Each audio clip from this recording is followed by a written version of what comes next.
because I do want to cover the update of that. Is this tentative agreement? And I want to get briefed on this as well. Biden, who I think may be celebrating a bit prematurely here, because the deal, once again, come from my perspective of Marxist Leninist, is garbage. Where you just say, oh, we give you 1 day where you can fix yourself up, patch yourself up. 1 day, we're not going to pay you. That's our deal we're going to give you. Labor, we have them by the balls. See, this is why they don't like me. I'm too rough around the edges. But we have them exactly what we want them. Think about the theory of change we have, CJ. We want the capitalists to be begging us to negotiate. Yes. This is not the time for you to go small. So I don't want to read too much. I want to show you guys Biden. I was going to share his speech, but for the sake of time, I'm not. So I'm going to cut that part. But pretty much he get this speech where he's like, oh my God, this is great for America. This is great for progress. This is his tweet. Thanks for your concern, Wall Street Journal. To answer your question, yes, the trains are running on time. Nothing better than a nice fashion joke, right? I'm going to show you guys some members reacting because I was digging around. I wanted to see what the workers say, right? So this is citizen journalism. So they're just individual anecdotal perspectives, but that's what citizen journalists do. We listen to the workers, and then we make our own perspective from there. We don't listen to the bourgeoisie. So this is what some workers were saying. And then I'll pass it to you, Bree, if you want to chime in on this whack-ass deal. That please do not take this. For the love of God, workers. Do not take it, please. But anyway, this is a tweet. About 6,000 likes. A lot of people seen it. If you want a taste on how row members are reacting to the news of this deal, here's the BMWE Facebook comment section. Why is our union posting this like it's some kind of game-changing deal? Day one day is laughable. They talking about only the 1 day medical leave day, unpaid. The paying members didn't agree to this, and better pay was demanded also. No, and no. We wanted paid sick leave days, not unpaid. Now we still have to come to work sick because we need a paycheck. So they got unpaid days off. They're going to vote this down. So they're just citizen journalism. So you got just some anecdotal responses to this, which makes me feel optimistic because I swear to God, everyone better feel like this. So you just got to ask yourself who's saying this is a great deal. And is that a great source for anything economics? That's what I would say. Who's saying this is a great deal? And I would say corporate media, the White House. They're coming out touting this. That to me is suspicious. That tells me without even reading it, and I have, but if I don't even have to read it, I'm like, I'm a little suspicious on that. I mean, that's like coming out with MAGA communism. I'm just like, I don't know about, I don't know about that one there. So go ahead, Nick. Bree, when I woke up this morning, I was like, oh shit, because I did a whole radar about this. And then the first news I saw on Twitter when I picked up my phone in the morning was that an agreement had been reached. I was like, God, I got to rework this. I was like tearing into them because we're, not listening to workers and everything. So, and then I saw it was a tentative agreement. So I reframed it and it still worked.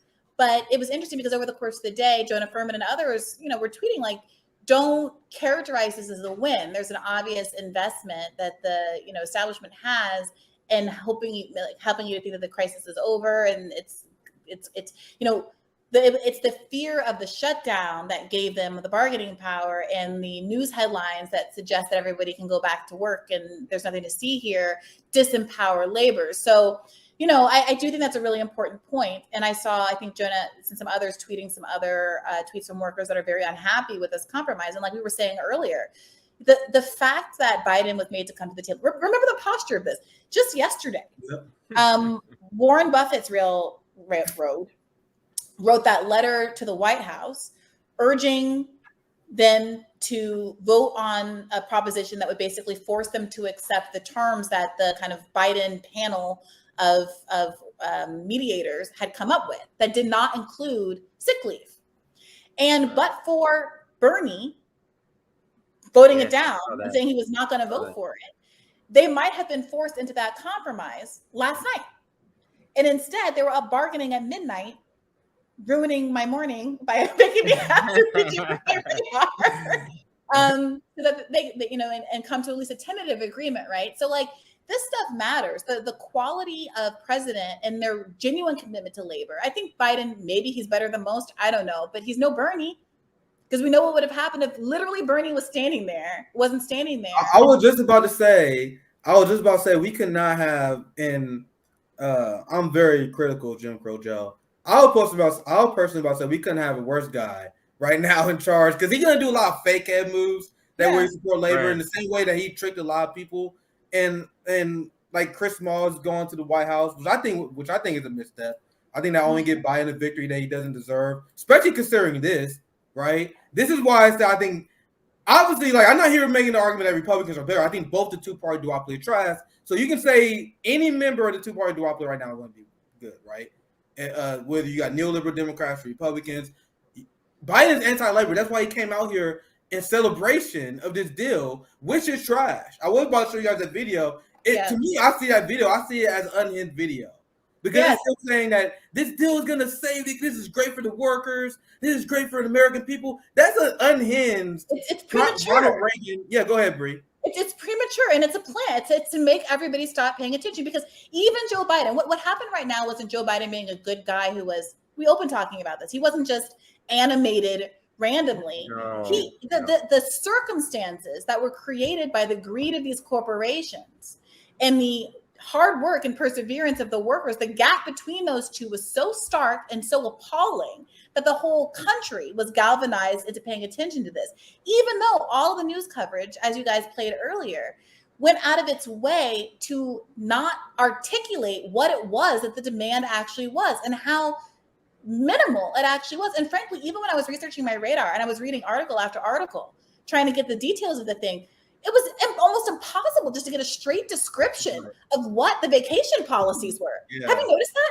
Yeah. I read half a dozen articles in the leading papers in the nation, long articles, and maybe you'll get something like many paragraphs down that finally allude to the nature of what like how many vacation days do they get? Complaining about vacation days, and without people like Max Alvarez at the Real News doing the coverage and like talking to actual workers, I still wouldn't know. So even with all of that background and even with that uphill battle, that's what made Biden have to come to the table. And frankly, the best articulation I've heard of what the stakes were, and again, I have my criticisms of Bernie Sanders, but his Senate Twitter account put out a 3-minute video of him talking on the House floor where he walks through how minimal the demands are, what the kind of vacation demands our counterparts in Europe get, and our workers, as I said in my radar this morning, are just as worthwhile of these kind of basic protections as some random laborer in Norway. And also at the end, like walks through in detail how much money these corporations have earned in profit over the course of this pandemic. And one statistic showed that I think these corporations turn a 50% profit per laborer. Like they 50%, like full 50% profit per laborer. So I mean, this is the world we live in. You can't have these excuses about how you can't afford it or the business is going to go out of business if you pay your employers anymore. This was just like an ideal situation to highlight corporate greed. And there's a strong argument that not all of the blood that can be squeezed in the stone has been squeezed out, but we'll see what happens. Yeah, and that's why I hope workers realize, and I'm at least continue to educate the people in my radius of this, right? This was started by the capitalist class. If you look at the profits, when you maximize your market value, which they do because they get national contracts, they maximize how much they can make. At that point, capital makes money by exploiting what? Labor value. That's why old workers say they used to have a ton of time off. That's why I include, like, when you talk about paid medical time off versus paid, that's a money issue because that has value. So they got to extract that from the worker because they don't want to hire more work. It's all class warfare that they wage first. And even if you take this deal, they will continue to wage. That's what I emphasize. I want Americans to be have more discipline when they realize that. There's a reason, and not random, that the quality of life for road workers dropped. And you can look at democracy now. He's the one their guests explained it really well. The quality of life drop from road workers, where you have parents that used to tell their kids, "This is the life hack.